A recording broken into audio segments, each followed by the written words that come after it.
بسم اللہ الرحمن الرحیم۔ ایک بھائی نے سوال پوچھا ہے کہ بھول کر ایک سجدہ کر لیا اور آخر میں سجدہ سہو بھی کر لیا تو نماز کا کیا حکم ہے؟ جواب: اچھا دیکھیں جناب، اگر سجدہ ایک چھوڑ دیا نماز میں تو دونوں سجدے چونکہ فرض ہے تو سلام سے پہلے جب بھی یاد آئے تو اس سجدے کو ادا کر لینا چاہیے۔ جو سجدہ آپ نے چھوڑا ہے اس کو ادا کر لینا چاہیے۔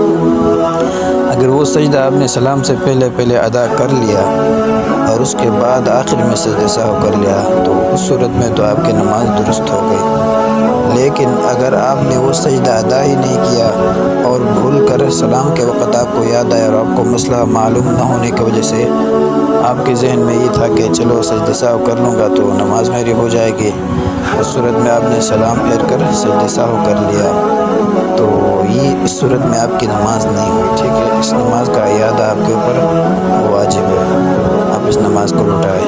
واللہ اعلم بالصواب۔